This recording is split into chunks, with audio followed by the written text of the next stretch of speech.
자, 우리가 얼마 전에 설날을 보냈죠. 설 보내고 또 우리는 처음이라서 우리끼리 한 번 더 인사하도록 하겠습니다. 새해 복 많이 받으세요. 한번 이렇게 인사해 볼까요? 새해 복 많이 받으세요. 자, 우리 한 번 더 인사하실 때 이렇게 인사하겠습니다. 새해 하나님 복 많이 받으세요. 새해 하나님 복 많이 받으세요. 네, 감사합니다. 여러분 어떻게 설날에 가족들과 행복한 시간 보내셨나요? 네, 네, 감사합니다. 저랑 아내도 이번에 저희 외가 쪽, 친자 쪽 이렇게 가면서 재밌게 보냈던 그런 기억이 있습니다. 좀 설 연휴를 맞이해서 좀 가족에 관한 이야기로 오늘 좀 설교를 시작하려고 해요. 특별히 이제 저희 어머님 이야기를 통해서 말씀을 시작할까 합니다.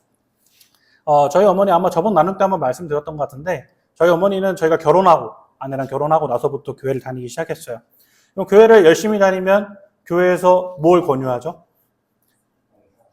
이 한국교회가 얼마나 지금 봉사를 성도님들에게 하고 있는지 볼 수 있는 대목인데, 물론 봉사도 얘기하지만 학습 세례 받으라고 많이 권유하시죠. 그래서 저희 어머니도 좀 다닌 지 좀 됐으니까 이제 교회에서 목사님들이 권유한 거예요. 어머니 한번 학습 세례 받아보시는 게 어떻습니까? 근데 어머니 부담스러우신 거예요. 왜냐면 교회 다닌 지 얼마 되지도 않으셨고. 그래서 보니까 학습까지는 그래도 내가 좀 받아도 되겠다 싶어가지고 학습을 열심히 받으셨어요.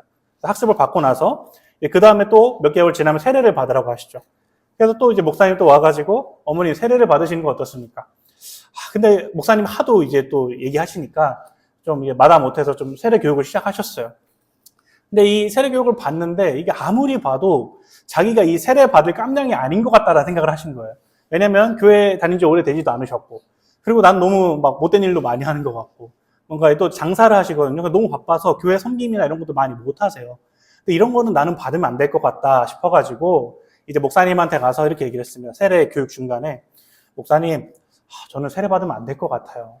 근데 이제 목사님이 그거 얘기를 듣고, 아니 어머니 무슨 일이시냐고, 아까 말씀드린 이유를 얘기한 거죠. 저는 뭐 장사 때문에 교회 봉사도 제대로 헌신도 못하고, 그리고 저는 너무 예수님도 늦게 믿었고, 교회로 늦게 다녔고, 막 여러 가지 막 악한 것도 많이 있는 것 같고 이런데 제가 감히 세례를 받아도 될까요? 라고 이렇게 목사님께 여쭤봤다고 합니다. 근데 돌아온 목사님의 답변이 참 우리 저희 어머님한테 감동을 주셨어요. 이렇게 얘기하셨어요. 어머님, 저도 자격 없어요. 이렇게 얘기하셨대요. 어머님, 저도 자격 없어요. 하나님이 자격을 주셔서 어머님 제가 세례 교육도 해드릴 수도 있는 거고, 이렇게 목양하고 교회 목회할 수 있는 거예요. 저도 자격 없지만 하나님이 자격을 주셔서 지금 교회 목회를 감당하고 있습니다. 어머님이 거기서 결심을 하셨어요. 그러면 나도 세례를 받아도 되겠다. 그래서 저한테 말도 안 하고 혼자 세례 받았어요. 네, 그렇게 세례를 받아서 전 나중에 2달 있다가 안 왔어요. 얘기를 안 해가지고. 그래서 어쨌든 어머님의 그 말씀을 들으면서 제가 건너들었지만, 참 목사님의 답변이 참 저의 가슴을 많이 울리더라고요. 여러분, 자신의 자격 없음을 알고 하나님께서 자격을 주시는 것을 아는 것, 이것이 신앙인의 참된 겸손입니다. 우리가 나아가야 될 신앙의 길이기도 하죠. 여느 찬양의 가사처럼 나의 작음을 알고 그분의 크심을 아는 것, 이것이 바로 신앙입니다. 여러분, 그렇다면 이 나의 자격 없음을 인정하고 하나님께서 자격 주심의 은혜를 경험하게 하는 이 기독교사에서, 또 기독교에서, 교회에서 아주 중요한 기도가 있습니다. 이게 무슨 기도일까요? 나의 자격 없음을 알고 하나님께서 자격을 주시는 것을 아는 것. 바로 회개기도입니다.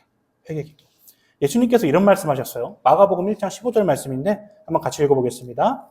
시작. 이르시되 때가 찼고 하나님의 나라가 가까이 왔으니 회개하고 복음을 믿으라 하시더라. 여러분, 자, 오늘 말씀해 보니까 복음을 믿으라고, 복음 선포하는 장면이시거든요. 근데 복음을 믿으라고 하기 전에 뭘 하라고 하시죠? 회개를 먼저 하라고 해요. 그만큼 회개가 너무너무 중요한 거예요. 여러분, 우리가 회개에 대해서 오해하고 있어서, 회개는 단순한 어떤 죄 나열이 아닙니다. 회개는 우리 자신을 돌아봄으로써 우리에게 무엇을 느껴야 되냐면, 나는 자격이 없구나. 나는 나 스스로에게 자격을 줄 수 있는 존재가 아니구나라는 것을 느껴야 돼요. 근데 우리는 자꾸 어떻게 하죠? 자꾸 나한테 기준을 둬요. 나는 섬기면 안 될 것 같아. 난 이래서 안 돼. 이러면서 자꾸 자기한테 섬김의 기준, 어떤 신앙인의 기준을 자기가 주고 있어요. 근데 그 기준과 자격을 주시는 분이 누구라는 거죠? 하나님이라는 거예요. 우리가 이것을 봐야 돼요. 그래서 우리는 회개 기도할 때 내가 얼마나 무자비한 사람이고, 내가 얼마나 이기적인 존재이고, 내가 얼마나 사랑이 없는 존재인지를 직시하셔야 됩니다. 이게 바로 회개 기도의 이점이에요. 자, 그런데 여기서 멈추면요, 이 회개 기도가 어떻게 되냐면 단순한 죄책감 주는 걸로 끝나요. 그러나 이것은 잘못된 방향이에요. 회개 기도는 그렇다면 어디로 나아가야 되냐? 자, 이제 내가 자격 없으면 알았어요. 아, 나 정말 못된 사람이구나. 나 정말 안 되겠구나. 이거 알았어요. 근데 이런 나를 쓰시는 누구를 바라봐야 되는 거예요? 하나님을 바라봐야 돼요. 이게 바로 회개의 기도의 길이어야 되고, 그래서 우리가 회개는, 자막 보여주시면, 회개는 죄책감의 자리가 아니라 은혜의 자리로 우리를 이끄는 것입니다. 여러분 혹시 회개 기도 하고 계십니까? 회개 기도 혹시 끊기셨다면 하셔야 돼요. 만약에 우리가 회개 기도를 하지 않잖아요. 그러면요, 기계적인 신앙생활을 하기 딱 좋습니다. 하나님이 구원해 주신 감격, 우리 수련회 가서 막 눈물 흘리면서 하나님 구원해 주셔서 감사합니다 이러잖아요. 근데 왜 그때 감격이 있을까요?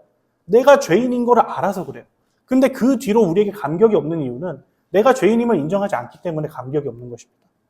사랑하는 여러분, 회개 기도가 회복되시기를 축복합니다. 오늘 본문 말씀에도 바로 이 회개 기도에 대한 내용이 나옵니다. 이 회개 기도를 보면서 혹시나 잃어버렸다면, 회개 기도를 잃어버렸다면 그 부분을 회복하시고 다시 한번 하나님 앞에, 은혜를 주신 하나님 앞에 나아가는 저와 여러분 되시길 소망합니다. 자, 오늘 이 본문을 우리 보기 전에 배경을 함께 살펴보겠습니다. 우리 오늘 사도행전 몇 장 살펴봤죠? 맞습니다. 2장을 살펴봤어요. 2장을 봤어요. 간단하게 정리하면 이렇게 됩니다. 자, 예수님이 승천하시고 나서 초대교회가 구성이 됐어요. 거기에 누가 오셨죠? 성령 하나님께서 강력하게 임재하셨습니다. 사람들이 뭐 하기 시작했죠? 네, 맞습니다. 방언하기 시작했어요. 자, 방언을 막 말하기 시작했어요. 근데 이 방언은 뭐라고 했죠? 그냥 각자 지방 얘기를 하는 게 아니라 하나님이 세계 열방 가운데 구원을 베푸실 것이다. 구원을 선포하는 사건이라고 했습니다. 그래서 이제는 사람들이 자신의 말과 자신의 생각을 내뱉는 사람들이 아니라 하나님께서 기뻐하시는 말과 하나님께서 기뻐하시는 삶을 사는 것, 이것이 무슨 상태라고 했죠? 성령 충만한 상태라고 말씀을 드렸습니다. 근데 사람들이, 이 당시에 사람들이 막 그렇게 각 지방 말로 얘기하니까 사람들이 뭐로 오해했죠? 술 취한 걸로 오해를 했어요. 그래서 이때 당시에 누가 나왔습니까? 베드로가 나왔어요. 베드로가 나와서 뭐라고 얘기하죠? 이것은 술 취한 게 아니라 지금 저 사람들을 통해서 하나님의 구원 역사를 보여주는 것이다 라고 했어요. 그래서 우리가 그때 배운 게 뭐죠? 말씀 시간을 통해서 분별함을 받아야 된다. 이렇게 배웠습니다. 그리고 이 베드로가 말씀을 전하면서 예수 그리스도가 우리의 주인이시고 부활하셨다라는 것을 선포하고 나서가 바로 오늘 우리가 읽은 이 본문의 배경이에요. 이 베드로의 설교를 들은 사람들은 마음에 찔림이 있기 시작했습니다. 37절 말씀 보시면 이렇게 되어 있는데 같이 읽어보겠습니다. 시작. 그들이 이 말을 듣고 마음에 찔려 베드로와 다른 사도들에게 물어 이르되 형제들아 우리가 어찌할꼬 하거늘. 자, 이제 이들이 말씀을 듣고 하나님께서 주시는 강력한 역사를 경험하게 됩니다. 자신이 갖고 있던 고집과 아집을 휘젓는 역사가, 이 성령의 역사가 일어나기 시작하는 겁니다. 그래서 이들이 지금 뭐라고 하고 있는 거예요? 내가 좀 뭐 좀 해야 되지 않을까요? 라고 하는 거예요. 야고보서가 우리에게 얘기하고 있죠. 행함 없는 믿음은 죽은 것이다 라고 얘기를 하고 있죠. 휘젓고 있는 거예요. 지금 뭐라도 해야 될 것 같은 거예요. 왜요? 양심에 찔림이 있으니까. 그럼 저는 우리 더누림교회 예배가 이렇게 됐으면 좋겠어요. 아, 그냥 뭐 말씀 들었다. 아, 이게 교훈이구나 하고 넘어가는 게 아니라 그럼 오늘 들은 말씀을 내가 한 주 어떻게 살 수 있을까? 고민해 봤으면 좋겠어요. 그런 예배가 되길 소망합니다. 이 질문에 대해서 또 베드로는 이렇게 답변을 해줘요. 38절 말씀인데 한번 같이 읽어보겠습니다. 시작. 베드로가 이르되 예수 그리스도의 이름으로 세례를 받고 죄 사함을 받으라. 그리하면 성령의 선물을 받으리니. 자, 지금 보시면 베드로가 이르되 또 가장 먼저 얘기한 게 뭐죠? 회개예요. 예수님이 복음을 믿으라 하기 전에 했던 것도 뭐죠? 회개입니다. 회개가 모든 신앙생활의 우선순위라는 것을 지금 우리가 알 수 있는 거예요. 그러면서 그 다음에 뭡니까? 예수 그리스도의 이름으로 세례를 받고 라고 되어 있어요. 세례는 뭡니까? 내가 이제 세상 사는 나라에서 하나님의 나라로 옮겨짐을 받았다. 구원받은 백성임을 선포하는 예식 아닙니까? 그러면 그 전에 뭘 먼저 하래요? 회개를 먼저 하래요. 우리 구원은 무엇으로 이루어지죠? 하나님의 은혜로 이루어지죠. 회개 기도하면 무슨 유익이 있습니까? 하나님이 주시는 은혜로밖에 난 살 수 없다라는 것을 깨닫게 된다고 아까 말씀을 드렸죠. 이것이 쭉쭉쭉 지금 연결되고 있는 거예요. 그 다음에 뭐가 있죠? 죄 사함을 받으라라고 되어 있어요. 죄 사함을 받으라. 여러분, 지금 우리가 이것을 보면서 우리의 신앙생활 한번 돌아봤으면 좋겠어요. 많은 사람들이 그렇게 얘기해요.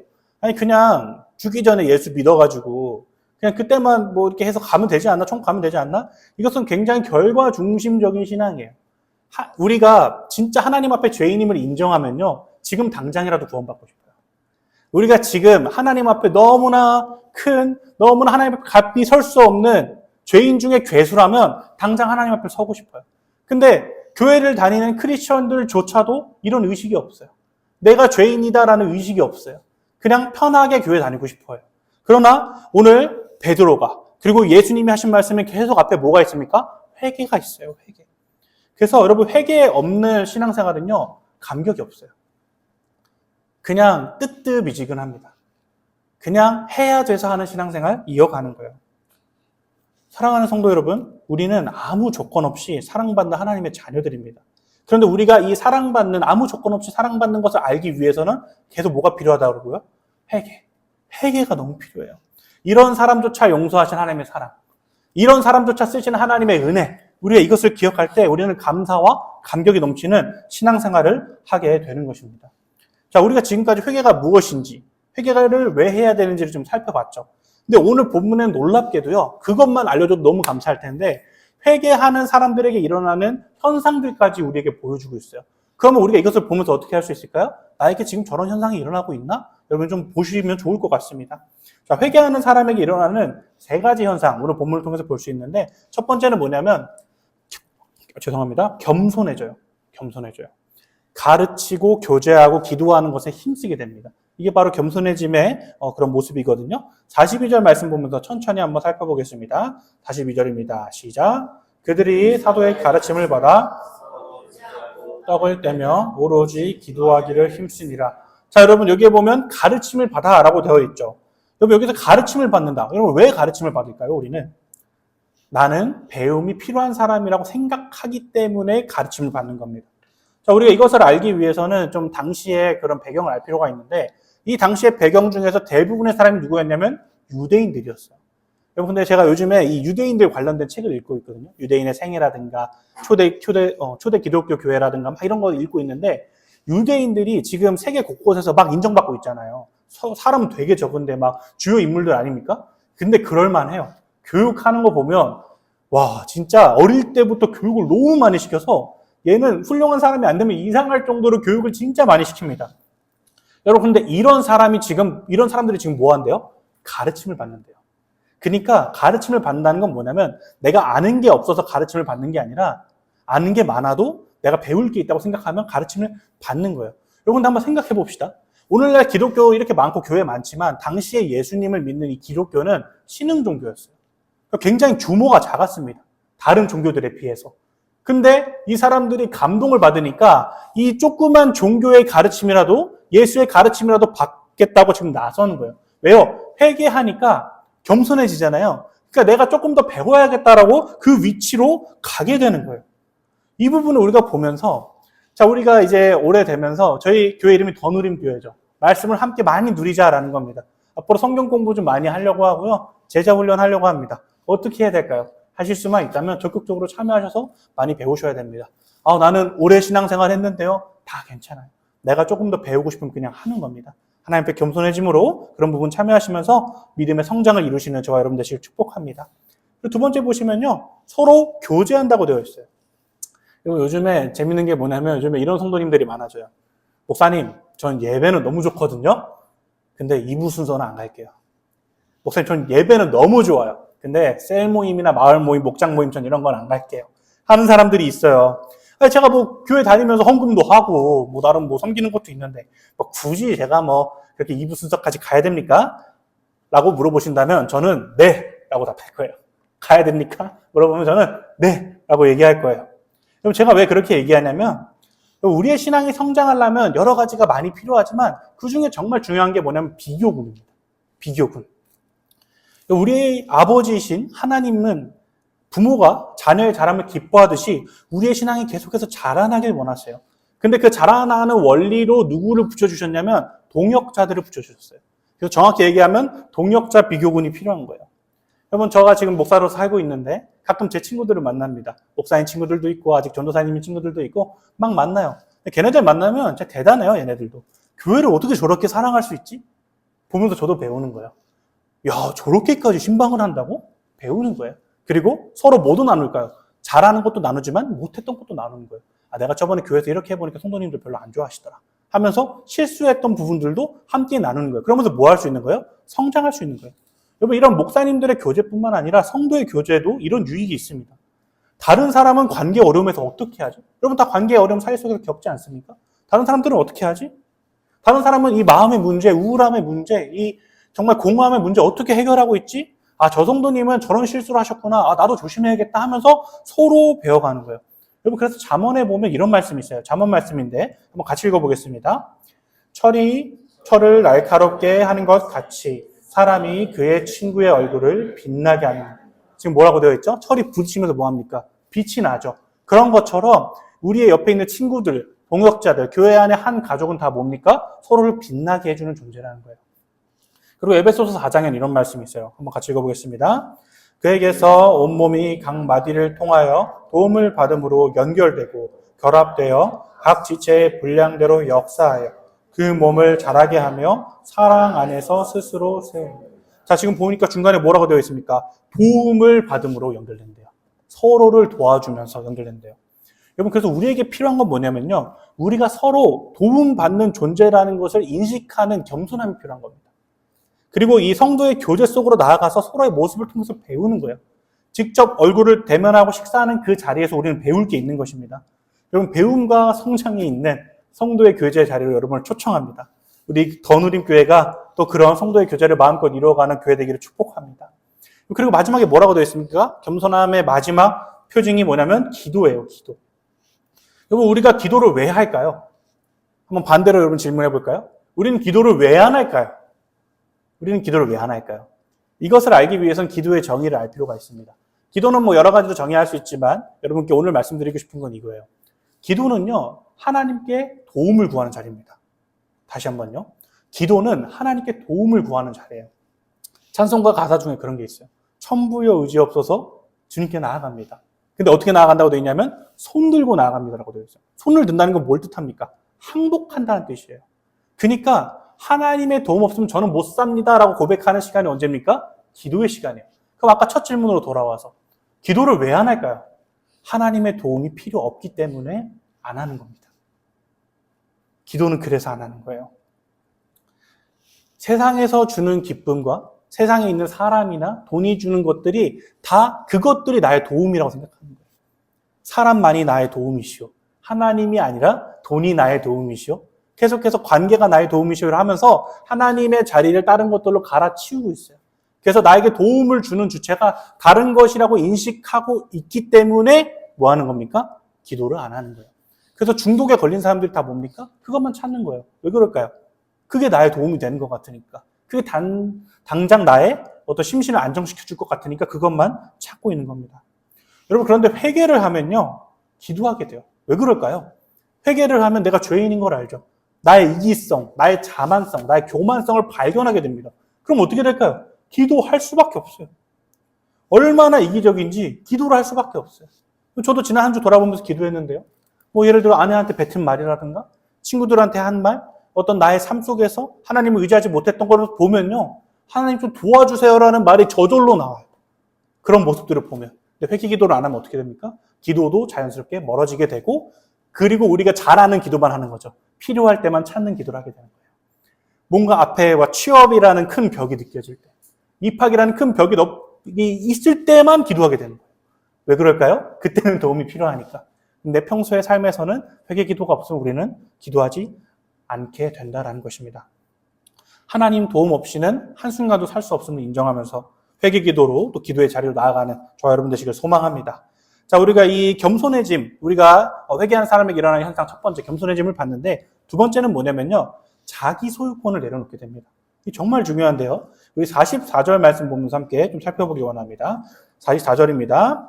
믿는 사람이 다 함께 있어 모든 물건을 서로 통용하고. 자, 여기까지만 보면 이거는 뭐 원래 교회에서 하는 거 아닌가? 정도로 볼 수 있습니다. 아니 뭐 저 정도는 나도 하는데? 라고 보실 수도 있습니다. 근데 45절로 넘어가면 이게 좀 얘기가 달라져요. 45절 말씀 한번 보겠습니다. 또 재산과 소유를 팔아 각 사람의 필요를 따라 나눠주며. 자, 여러분 여기서 집중할 표현이 뭐냐면 각 사람의 필요를 따라 나눠줬다라는 거예요. 각 사람의 필요를 따라. 자, 예를 들어 드릴게요. 자, 우리가 지금 10명이라고 칩시다. 10명이 모여서 회비를 각자 3만 원씩 거두면 30만 원이 나오죠. 근데 만약에 우리가 그거가 뭔가 하기로 한 게 좀 파토가 돼가지고 다시 회비를 나눠주기로 했어요. 그럼 얼마씩 가야 될까요, 개인당? 3만 원씩 가야겠죠. 우리가 3만 원씩 걷었으니까 30만 원이니까 10명이니까. 근데 지금 이 각 사람의 필요를 따라라는 말은 뭐냐면 만약에 제가 좀 가난해요. 근데 교회에서 결정한 거예요. 우리 유일성 형제에게는 6만 원을 줍시다. 그럼 나머지 사람들의 돈이 어떻게 될까요? 깎이는 거죠. 그러니까 이런 일들이 지금 초대교회에 일어나고 있었던 거예요. 여러분, 우리가 지금 저 그 정도 할 수 있는데요? 라고 하실 수도 있겠지만 막상 교회 규모가 커지고 하면 난리가 납니다. 제가 깜짝 놀란 게, 제가 예전에 사역하던 교회는 떡 나눔을 진짜 많이 했어요. 그러니까 좀 어르신들이 많아가지고 이게 그 무슨 일만 있으면 그냥 떡을 나눠주는 거예요. 근데 이 중요한 게 뭐냐면, 이 떡을 나눠줄 때 어떤 분이 좀 욕심이 많으신 분이 있을 수도 있잖아요. 좀 믿음이 좀 약하셔서. 그러면 그분들이 몰래 거의 타짜들이에요. 이렇게 떡을 하나씩 이렇게 해서 더 가져가요. 그러면 이제 그거를 보고 못 참아 하시는 분들이 있어요. 왜 저 사람은 2개 가져갑니까? 저는 1개 가져가는데. 이런 일들이 실제로 교회 안에 있다라는 거예요. 근데 지금 이 초대교회는 뭐가 있습니까? 그런 게 없어요. 각 사람 필요를 따라, 더 필요하십니까? 더 가져가세요. 제가 적게 가져가면 됩니다. 이런 일들이 일어나고 있다라는 거예요. 이게 뭡니까? 자기 소유권을 내려놓은 거예요. 내가 3개 가져야 된다, 무조건 난 3개 가져야 된다라고 하는 그 자기 소유권을 내려놓으니까 뭐 할 수 있는 거예요? 섬길 수 있는 거예요. 그래서 이들은 이렇게 섬겼다고 합니다. 46절 말씀인데요. 한번 같이 읽어보겠습니다. 날마다 마음을 같이하여 성전에 모이기를 힘쓰고 집에서 떡을 떼며 기쁨과 순전한 마음으로 음식을 먹고. 자, 우리가 여기서 기쁨과 순전함에 한번 집중해 봤으면 좋겠는데요. 기쁨으로 감당했다라는 말은 아까워하지 않는 마음입니다. 더 가져가셨어요? 많이 드세요. 괜찮습니다. 더 쓰십시오. 괜찮습니다. 이런 마음이에요. 여러분, 근데 이 순전한이라는 게 아마 여러분 좀 헷갈리실 수 있는데, 이 순전한이라는 표현은 뭐냐면 원어적인 의미가 이런 거예요. 계산되지 않은 마음입니다. 계산되지 않은 마음. 뭐야? 나는 2만 원밖에 못 가져간, 18,000원밖에 못 가져가는데 제가 6만 원 가져간다고? 이런 마음이 아니에요. 더 가져갔대? 뭐 그런가 보다. 하고 넘어가는 이 계산되지 않은 마음이에요. 여러분, 교회는 그런 곳입니다.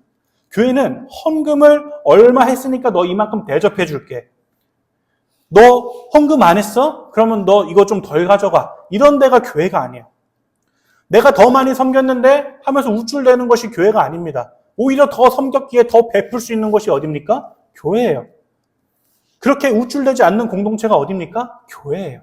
그래서 교회는요, 이런 부분이 제일 중요해요. 자기 소유권을 내려놓는 게 정말 중요합니다. 만약에 초대교회 성도들이 그 돈이나 먹을 것, 마실 것들을 자기 것이라 생각했으면 어떻게 했을까요? 뭐야, 왜 쟤만 더 가져가? 나도 더 가져가야 되는데 하면서 난리 법석이 나지 않았겠습니까? 안 그래도 여기 사람 많아 죽겠는데? 그런데도 불구하고 이 사람들 어떻게 한 겁니까? 다 양보하고 다 나눠준 것이에요. 근데 이것들을 왜 할 수 있습니까? 회개를 하니까요. 내게 아무것도 없어요. 다 누구 거예요? 다 하나님 거예요. 그러다 보니까 그렇게 가져가더라도 이 사람들에게는 아무런 그런 어떤 마음의 스크래치나 이런 게 나지 않는 거예요. 여러분, 제가 이전에 청소년 사역 이렇게 오래 했는데 청소년 사역하면서 많이 들었던 말이 있습니다. 전도사님, 목사님, 청소년 사역하면 좀 힘들지 않습니까? 애들 말도 잘 안 듣고 성격도 왔다 갔다 하고 애들 뭐 만나러 갔다가 저도 이제 약속 어긴받은 적 되게 많은데 약속도 많이 어기고 힘들지 않습니까? 막 이런 질문들을 저한테 했던 적이 있습니다. 근데 저는 그 질문 항상 이렇게 대답했던 것 같아요. 몸은 힘든데 기쁩니다. 이렇게 얘기했던 것 같아요. 청소년 사역하면 뭐 여러 가지를 하죠. 몇 가지 말씀드리면 애들은 하루 일과가 보통 밤 10시, 11시 시작합니다. 왜냐면 그때 학원이 끝나요.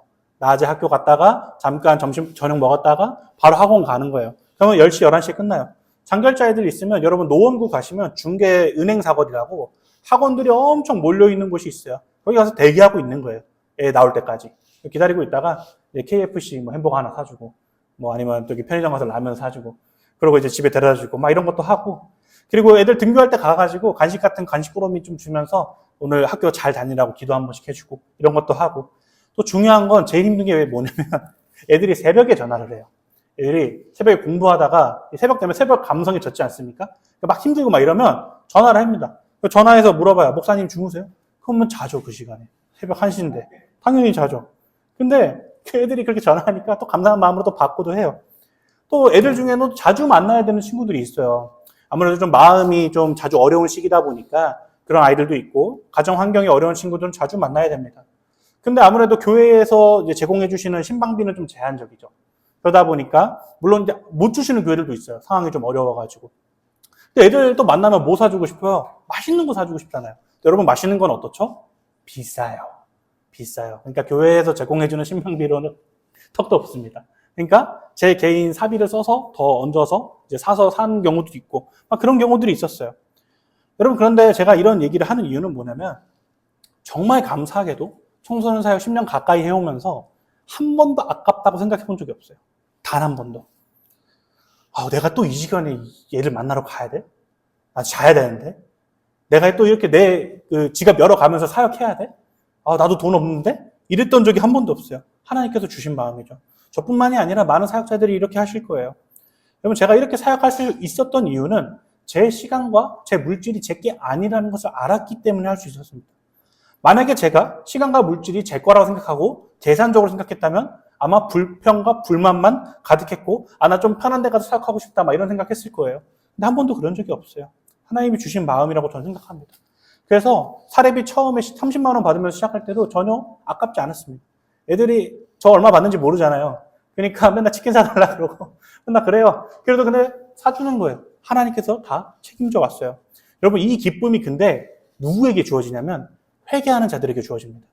회개하는 자들에게.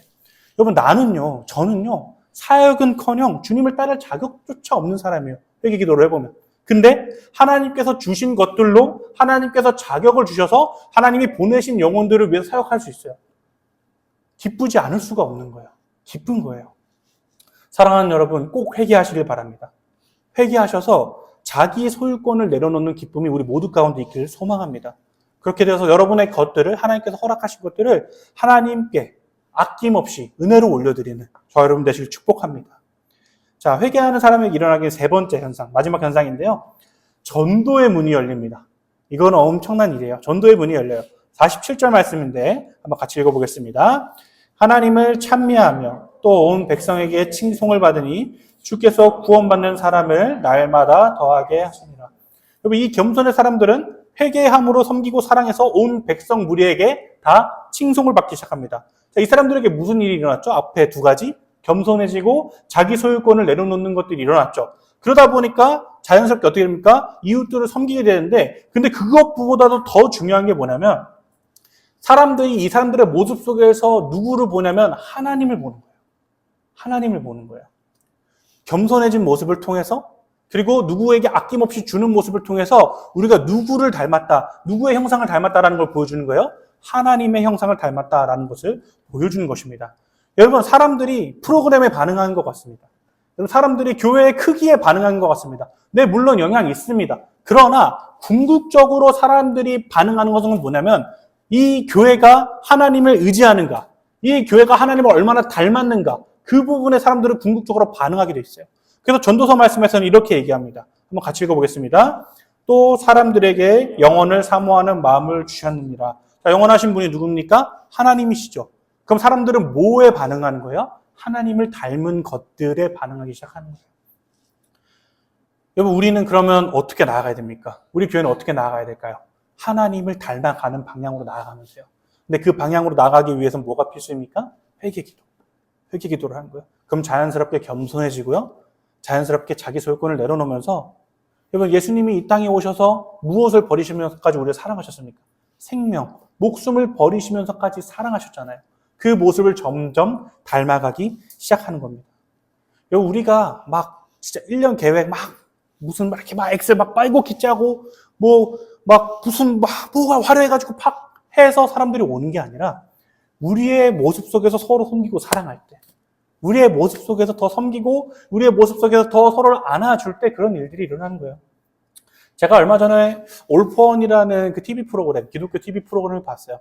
거기에 보면 그 시광교회라고 그 청년 부흥이 일어나서 이번에 분립개척하는 교회가 있습니다. 이정규 목사님이라는 분이 설교 진짜 잘하시는 분인데, 그분이 이제 그 심무하시는 교회예요.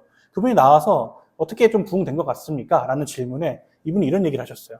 무슨 제자 훈련이 잘 돼 있어서 이런 얘기가 아니에요. 헌금이 많이 모여서 아닙니다. 뭐라고 얘기했냐면 청년 지체들이 아무렇지도 않게 자기 시간과 물질을 내려놓는 모습에 사람들이 왔습니다.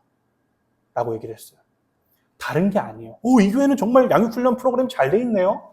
이 교회는 정말 행사가 너무 깔끔하네요. 이게 아니었어요. 뭐 때문에 왔다고요? 청년 리더들, 그리고 섬기는 사람들이 자신의 것을 아낌없이 내어놓는. 그리고 이분들이 교회 다닌 지 얼마 안 됐으니까 다 세상 얘기 많이 할 거 아니에요. 그래도 다 들어주는 거예요. 아무 조건 없이. 야, 교회 왔는데 그런 얘기 말고 좀 거룩한 얘기 좀 하자. 이런 게 아니라 다 들어주는 거예요. 그 모습 속에서 이들이 전도받아서 실제로 거기서 세가족 훈련 받고 나중에는 순장도 하고 리더도 하고 그런 일들이 벌어진 것입니다. 사랑하는 여러분, 교회가 보여줄 거는 하나님이에요. 우리의 모습 속에서 얼마나 예수를 닮았는가입니다. 그 복들을 많이 누렸으면 좋겠어요. 그러면 자연스럽게 어떻게 됩니까? 우리 교회도 양적으로, 질적으로 모두 부흥하게 되는 것입니다. 그 부흥의 기쁨 맛보는 저와 여러분 되시길 소망합니다. 짧게 적용 2가지 하면서 오늘 설교를 마무리하려고 합니다. 첫 번째는 뭐냐면요. 회개기도. 반드시 하셔야 됩니다. 여러분 오늘 끝나고 나서 집에 가서 하셔도 되고요. 한 주 시작하시면서 하셨으면 좋겠어요. 반드시 회개기도 하셔야 됩니다. 여러분 신앙생활의 모든 출발점은 회개 기도로 시작합니다. 내가 하나님의 은혜로 살아가는 존재임을 인식해야 잃어버린 구원의 감격과 잃어버린 이 믿음의 기쁨을 회복할 수 있는 것입니다. 이 회개기도가 있어야 그 다음에 섬김도 있고 그 다음에 신앙생활도 있는 겁니다. 그 부분을 잘 기억하시면서 회개기도에 힘쓰셨으면 좋겠습니다. 두 번째는 뭐냐면요. 겸손함으로 살아가는 겁니다. 겸손함으로. 그러면 이 한국교회에 잘못된 겸손이 있어요. 자, 예를 들어서 어떤 집사님이 뭐 예쁜 걸 잘 꾸며놓으셨어요. 그럼 제가 가가지고 집사님 이거 너무 예쁘게 잘 꾸며놓으셨는데 이러면 막 아니래. 막 인정하면 내가 죽을 것 같아. 그래서 예, 그냥 이쁘네요. 이러고 끝내는 경우가 많아요. 근데 한국회 안에 이 잘못된 겸손이 있어요. 그냥 그렇게 하면 예, 어떻게 또 됐네요. 이러면서 넘어가도 돼요. 근데 진짜 올바른 겸손이 뭔지 아십니까, 여러분? 우리 신앙인들에게 올바른 겸손은 저는 하나님 없으면 못 삽니다가 진짜 겸손이에요. 저 같은 죄인은 하나님 없으면 못 삽니다. 오직 예수 그리스도의 보혈만이 이 더러운 죄인을 씻길 수 있습니다라는 고백을 하는 게 뭡니까? 진짜 겸손이에요. 그럼 그렇게 살아가면 어떻게 될까요? 그냥 오늘 눈 뜬 하루가 감사한 거예요.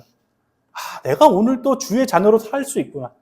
내가 오늘 또 주님의 자녀로 정말 저 사람을 향해 더 사랑을 베풀 수 있고 섬김을 베풀 수 있구나. 이 부분 때문에 겸손함이 우리에게 무조건 필요한 겁니다. 여러분 물론 누가 칭찬해 주시면 맞습니다 이러면서 하실 필요는 없지만 진짜 겸손을 회복하셨으면 좋겠어요. 하나님 없으면 못 산다. 하나님 없으면 오늘 하루 나는 살 수가 없다. 주의 자녀로 살 수 없다. 라는 고백이 우리 가운데 넘쳐났으면 좋겠습니다. 말씀을 좀 마무리하려고 합니다. 오늘 우리가 회개함으로 복음을 전하는 공동체, 교회 3번째 시간 이렇게 한번 살펴봤습니다.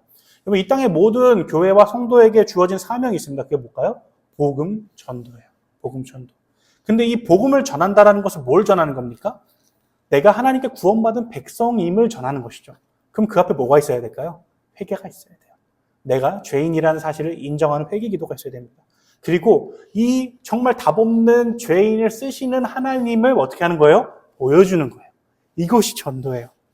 우리가 혹시 회개와 멀어져 계셨다면 지금까지 너무 오래된 신앙생활 속에서 아니면 너무나 당연한 신앙생활 속에서 회개가 멀어져 계셨다면 다시 한번 회개와 가까워지시면서 아무 조건 없이 너를 있는 그대로 사랑하신다 라고 말씀하시는 그 하나님의 은혜의 강가에 마음껏 적시시면서 감사함으로 또 감격함으로 한 주 한 주 살아가시는 저와 여러분 되시기를 축복합니다.